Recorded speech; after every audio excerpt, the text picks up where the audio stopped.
The bus station smells of wet concrete and engine fumes. A light above flickers, buzzing like a trapped insect, casting uneven shadows across the cracked tiles. A bus groans to a halt, doors sighing open, releasing a wave of weary passengers. Some hurry off with bags bouncing at their sides, collars turned up against the drizzle.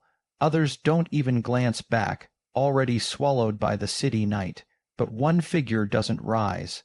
A little girl sits alone on the bench near the far corner, legs dangling, shoes not quite touching the ground. Her dress is damp at the hem, her socks uneven, and in her arms she cradles a teddy bear missing one button eye. The bear's fur is worn thin in patches, hugged too tightly for too many years. She doesn't look at the crowd spilling past her. She looks straight ahead, unblinking, as though waiting for someone only she believes will come. Across the station, a young woman sits hunched on the edge of a cold metal bench. Her jacket is thin, barely enough to keep the night air from biting into her skin. She tries to make herself small, invisible, just another shadow among many. She's been here for hours, maybe longer. Time has stopped carrying meaning. Hunger gnaws at her stomach, sharp and insistent, but she clenches her jaw, pressing her arms tighter across her middle. She doesn't want pity. She doesn't want to be noticed, but she notices the child. Their eyes meet just for a second. The girl tilts her head slightly, studying her with the seriousness of someone far older than 7.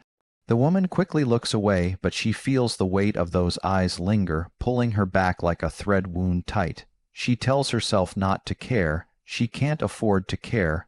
People come and go in places like this, and she's learned the hard way not to get involved.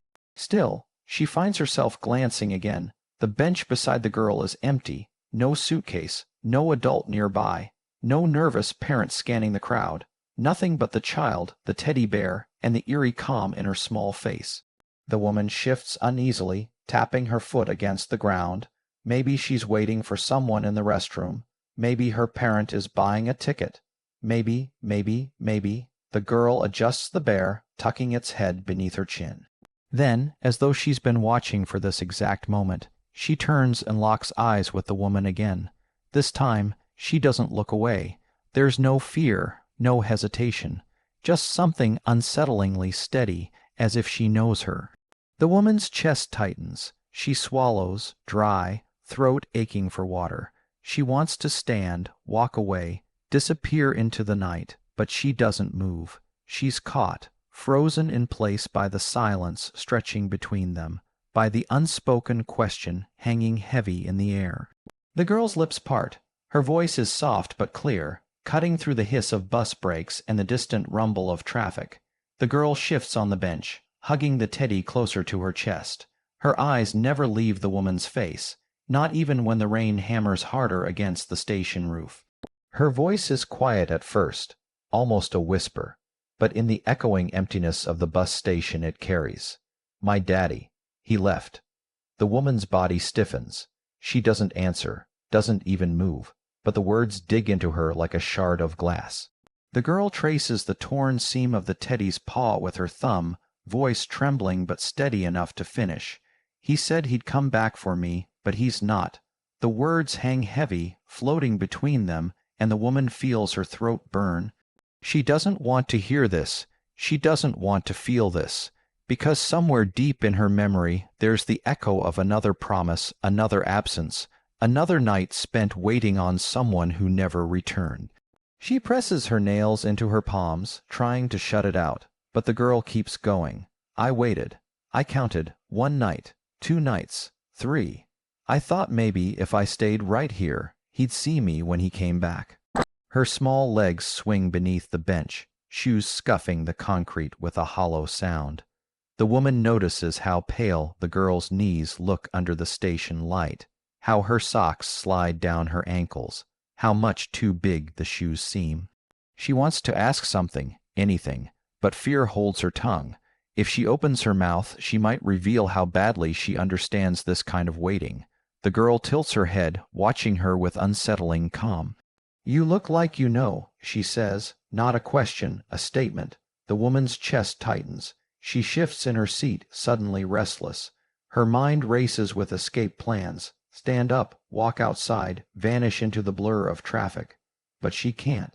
Something invisible keeps her rooted to the spot, like her shoes are cemented to the ground. The girl lowers her gaze to the teddy bear, stroking its worn head as if to comfort it.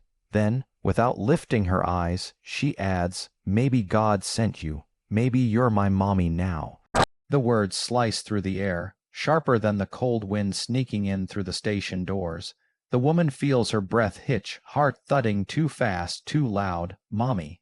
The word lands heavy, foreign, like it doesn't belong to her, like it's being forced into a place she's never dared to touch. She wants to laugh it off, tell the girl she's wrong, but there's no laughter in her chest.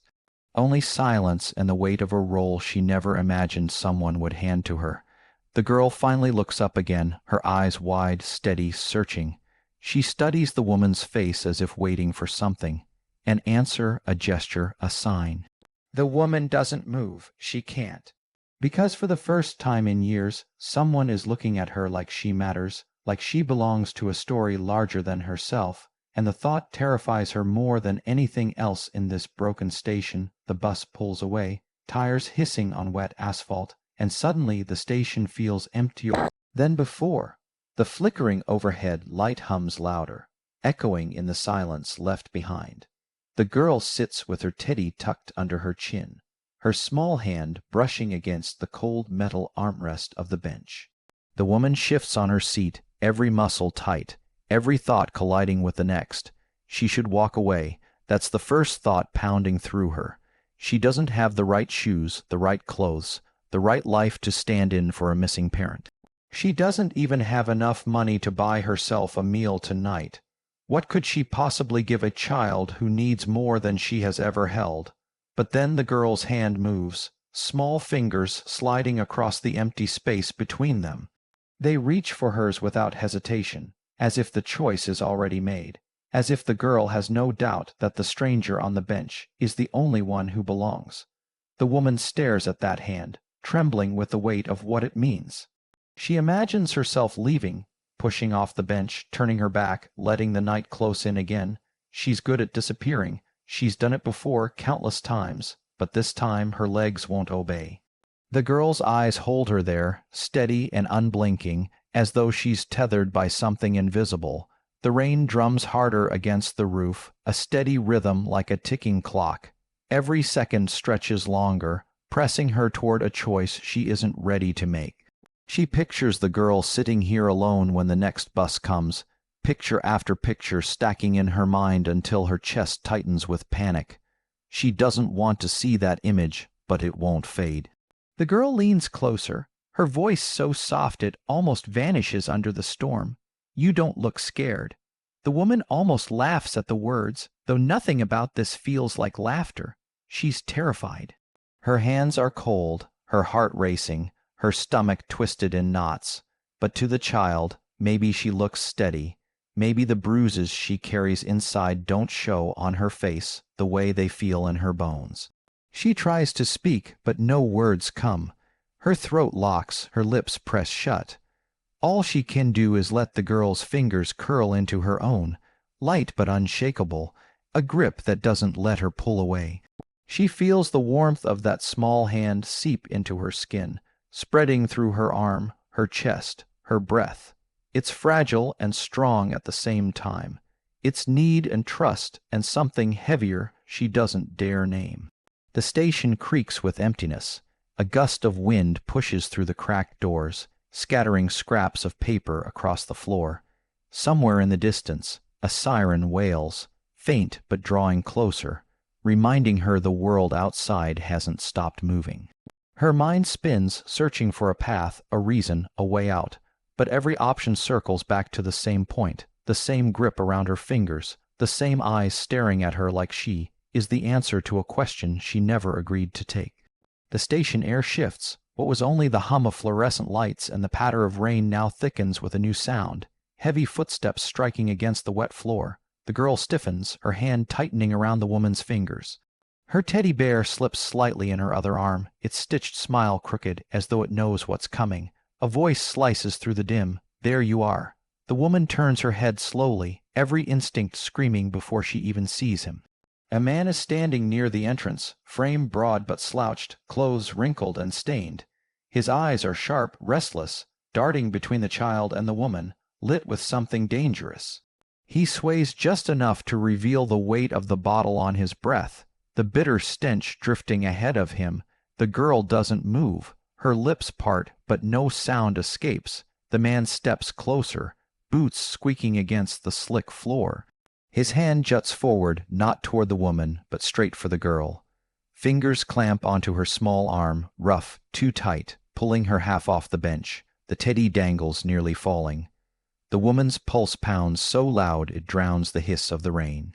Her first instinct is to shrink, to stay out of sight, to let this scene play out without her.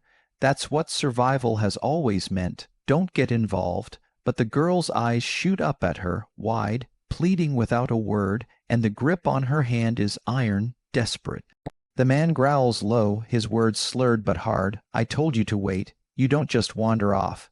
He jerks the girl toward him, and she stumbles, her shoes scraping the ground. The bear slips completely now, falling to the floor with a muffled thud. The woman's chest tightens. She can taste the metallic edge of fear in her mouth. Everything in her body trembles between flight and something else, something that feels reckless, raw, a force she doesn't recognize. The girl cries out suddenly, a small sound but piercing in the hollow station. No, I want her.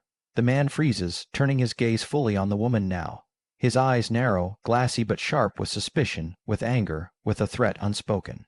He sizes her up, a smirk tugging at the corner of his mouth, as if he's already decided she's no obstacle. Her stomach twists. Her mind flashes back to nights when she was the one pulled by the arm, when no one stepped forward, when silence swallowed everything. The weight of those memories presses against her chest, urging her, forcing her to do something, anything. The girl's small fingers grip tighter, her knuckles white, the words still echoing, I want her. That declaration hangs in the air, louder than the storm, louder than the man's rasping breath. The woman feels her knees lock, her heart slam, her throat constrict. She knows the next second will demand something she isn't prepared to give, but the choice is barreling toward her, unstoppable. Closer with every beat of the flickering light above the woman rises before she knows she's moving. Her body jerks upright, heart hammering so hard it shakes through her ribs. The man's grip on the girl's arm is tight, bruising, his knuckles pale under the strained skin. He stares at the woman now, unblinking, daring her to speak, daring her to interfere. Her voice comes out cracked, but stronger than she expects. Let her go. The words surprise even her. They cut through the cold air, sharp against the background hiss of the rain. The man tilts his head, eyes narrowing, lips curling into a half sneer, half smile. He doesn't release the child. His fingers squeeze harder instead, pulling her closer into his shadow. You think you're her protector. His voice is slurred but venomous. You don't know who you're messing with. The girl whimpers, tugging against his grip, her teddy still lying abandoned on the ground. She glances at the woman, eyes wide, silently pleading. That look digs deep into the marrow of someone who once was powerless, who once stood exactly where this child is standing now. The woman's chest burns with something she hasn't felt in years. Not fear, but defiance. She steps forward, each movement slow, deliberate, her legs trembling but steady enough to close the distance. The man notices and jerks the girl back, almost lifting her off her feet. Stay where you are, he snaps. His voice ricochets off the walls of the empty station, carrying farther than he intends. From the far side of the terminal, a flashlight beam cuts through the dim. A security guard has turned, alerted by the sharpness of the voices. The radio crackles at his side, but his steps quicken when he sees the scene unfolding. The man notices too. His head whips around, panic flickering through his features before settling back into anger. The woman seizes the moment. She lunges forward, her hands reaching, not thinking, only moving. She grabs hold of the girl's other arm, tugging her away, pulling with a strength she didn't know she had. The man curses, staggering as he feels the child slip, and for an instant it's a tug of war. One small body suspended between two forces, one familiar, one unknown. The girl screams high, pitched and desperate. The sound echoes like glass shattering. The security guard calls out, his voice booming, his hand reaching for the radio on his belt. The man falters, grip loosening just enough for the woman to yank the child into her chest, arms wrapping tight around her small frame. The man snarls, eyes flashing, but the spotlight from the guard pins him in place. More footsteps pound against the floor as backup approaches, radios buzzing louder now. The man curses again, shoving past a row of seats, stumbling toward the exit. The guard gives chase, shouting into the night, while the woman crouches low, shielding the girl, trembling with adrenaline. The child buries her face into the woman's chest, sobbing but clinging tighter, as though the world outside doesn't exist, as though she's already chosen where she belongs. The woman's own breath comes fast and shallow, her hands shaking as they press against the girl's back, feeling the raw weight of what she's just done, of what she's stepped into without thinking, of what she can't step out of now. Red and blue lights flicker across the wet pavement outside the bus station, flashing through the cracked glass panels like restless ghosts. The rain hasn't stopped, but no one seems to notice anymore. Two officers step in, their radios crackling, voices firm as they gather the pieces of what just unfolded. The man is gone into the night, chased into the darkness by security, but his absence doesn't erase the weight he left behind. The girl sits wrapped in a thick wool blanket, too large for her small frame, the edges dragging against the floor. She clings to her teddy bear, rescued from the ground, one arm around it, the other hooked tightly through the woman's sleeve. No one can convince her to let go, not the officer crouched gently at her side, not the worker from social services scribbling on a clipboard. Her grip is small but fierce, as though her very heartbeat depends on keeping the woman close. The woman sits rigid, unsure what to do, every nerve humming. She half expects someone to pull the girl away, to scold her, to remind her she doesn't belong here. She's a stranger, a drifter, a ghost who usually passes unnoticed. But now every eye keeps flicking toward her, not with suspicion, but with something she doesn't recognize, respect, gratitude, and something deeper, almost questioning, as if they can see the invisible thread that has been knotted between her and the child. The girl tilts her face upward, eyes glistening with tears but steady in their focus. Her voice is hoarse from crying, but soft enough to cut through the chaos around them. "You need a home," she whispers, clutching tighter to the woman's sleeve, "and I need a mommy." The words sink into her like stones dropped into deep water, rippling out, impossible to ignore. The woman feels the burn in her chest, that place where emptiness has lived too long. She wants to say she can't, that she isn't enough, that she doesn't even know how to begin. But the words stick in her throat. All she can feel is the weight of the girl against her side, the warmth of her small hand, the way for the first time in years someone has chosen her, not in spite of her brokenness, but maybe because of it. The officers exchange looks, quiet voices murmuring behind them. Paperwork is shuffled, details recorded, questions asked and answered, but through it all the girl never lets go, and slowly the woman realizes she doesn't want her to. Not tonight, not tomorrow, not ever if she's given the chance. When the night finally softens, when the rain begins to fade into mist, the woman finds herself walking out of the station with the girl still holding her hand. The world beyond the sliding doors feels uncertain, too big, too dangerous, but also new. Every step feels heavier and lighter all at once. She doesn't know what the future holds, where they'll go, what they'll face, how they'll survive. But as the child leans into her side and whispers one last time, "Mommy," the word no longer feels foreign. It feels like the beginning of something she never thought she could have, and for the first time in a long, long while, the woman chooses not to run.